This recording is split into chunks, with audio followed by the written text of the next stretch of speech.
كل شيء عن البي اتش ار تي، وتاني حلقه مجمعه رجاله وستات. انا عارفه الفتره اللي فاتت او الحلقات اللي فاتت اتكلمت كتير على الستات، الرجاله جاي دورها، بس في حلقات مجمعه، واحنا اتفقنا ان احنا لازم نسمع احنا الاثنين ونسمع لبعض. ده بنسميه بيرفكت ستورم، او العاصفه اللي هي من كله، من الضرب من كل ناحيه، ما فيش شتيمه، كله ضرب. وده بيحصل للستات والرجاله، بس الفرق انه الست بيحصل لها فجاه او بشده، فبتبقى واضحه جدا. الراجل بيبقى بالراحه من اول 35 لغايه 50، فالراجل ممكن ما يحسش، يتخطف. انما في النهايه انا بقول لك بتعدي. يعني المسخره دي كلها وكل الاعراض اللي هي بتشقلب كيانك بتاخد كتير قوي قوي، بس بتعدي. الخساره الدائمه اللي ما بتتعوضش هي العضلات.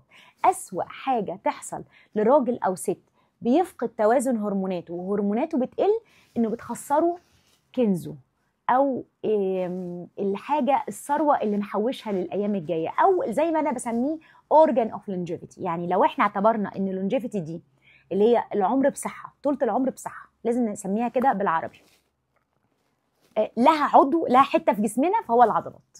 يعني اللي هيحافظ على عضلاته هيعيش اطول وقت ممكن باحسن صحه ممكن.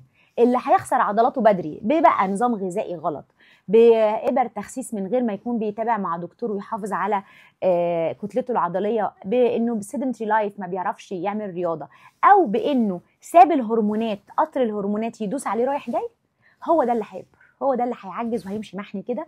واللي قدر يحافظ على هرموناته، واللي قدرت تحافظ على انه البيرفكت ستورم دي تعدي عليها باقل الخسائر، تبص كده تلاقي نفسها طلعت محافظه على مكسبها. دايما انا لما بشبه في العيانين العضلات بقول لهم الذهب.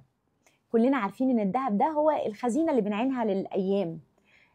ممكن نضطر في احلك الظروف نبيع حته ذهب، بس لو انا بعت ذهب علشان اروح اجيب اكله او اشتري طقم او اجيب صباع روج، هتقولي عليا ايه؟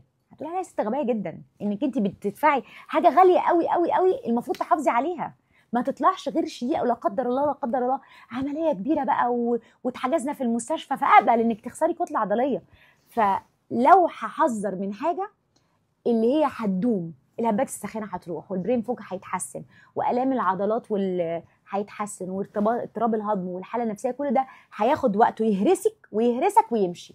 انما اللي هيكمل معاك لل60 وال70 وال80 ربنا يديكوا الصحه والعمر، وهتدفع ثمنه لو خسرت من كتلتك العضليه. عشان كده كلكم وعضلاتكم. انا ممكن جدا جدا اكون بدي حد بي اتش ار تي فقط عشان احافظ على كتلته العضليه. ليه؟ عشان هو رياضي وعشان هو داخل الاولمبيكيات؟ لا، عشان انا هو ده العضو في لونجيفيتي، هو ده اللي هيخليه يعيش العمر اطول بصحه احسن. ويعطيكم العافيه.